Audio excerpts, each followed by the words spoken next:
গত বছরের July August অভ্যুত্থানের পর থেকেই ছাত্রদের রাজনৈতিক দলের গুঞ্জন শোনা যাচ্ছিল। সম্প্রতি জানা গেল সেই দল আনুষ্ঠানিকভাবে আসছে আগামী ২৮ ফেব্রুয়ারি। নতুন এই রাজনৈতিক দলের আত্মপ্রকাশ হলে দলের হালকে ধরবেন তা নিয়ে ছিল গুঞ্জন। এবার তারই ধারাবাহিকতায় পদত্যাগ করেছেন অন্তর্বর্তী সরকারের তথ্য ও সম্প্রচার উপদেষ্টা মোহাম্মদ নাহিদ ইসলাম। এদিকে প্রধান উপদেষ্টার কার্যালয় সূত্র তথ্য ও সম্প্রচার উপদেষ্টা নাহিদ ইসলামের পদত্যাগের তথ্যটি নিশ্চিত করেছে। বৈষম্য বিরোধী ছাত্র আন্দোলন ও জাতীয় নাগরিক কমিটি নতুন রাজনৈতিক দল গঠন করতে যাচ্ছে। এই দলের নেতৃত্ব দেবেন নাহিদ ইসলাম। জানা গেছে সে কারণে তিনি উপদেষ্টার পদ থেকে পদত্যাগ করেছেন। আগামী ২৮ ফেব্রুয়ারি নতুন এই রাজনৈতিক দলের আত্মপ্রকাশ হওয়ার কথা রয়েছে।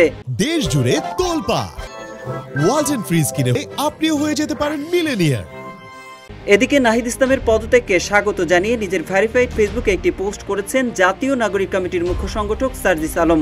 সার্জিস তার পোস্টে জাতীয় কবি কাজী নজরুল ইসলামের কান্ডারি হুঁশিয়ার কবিতার লাইন জুড়ে দিয়ে লেখেন, এ তুফান ভারী, দিতে হবে পারি, নিতে হবে তরি পার, রাজপথে স্বাগতম সহযোদ্ধা। উল্লেখ্য, কোটা সংস্কার আন্দোলনের লক্ষ্যে গড়ে ওঠা বৈষম্য বিরোধী ছাত্র আন্দোলনের সময় মুখপাত্রের দায়িত্ব পালন করে পরিচিতি পান ঢাকা বিশ্ববিদ্যালয়ের সমাজবিজ্ঞান বিভাগের ছাত্র নাহিদ ইসলাম। ওই আন্দোলনের ধারাবাহিকতায় ছাত্র জনতার গণঅভ্যুত্থানের মুখে গত বছরের ৫ আগস্ট আওয়ামী লীগ সরকারের পতন হয়। এর ৩ দিনের মাথায় ৮ আগস্ট অধ্যাপক মোহাম্মদ ইউনূসের নেতৃত্বে অন্তর্বর্তী সরকার গঠিত হয়।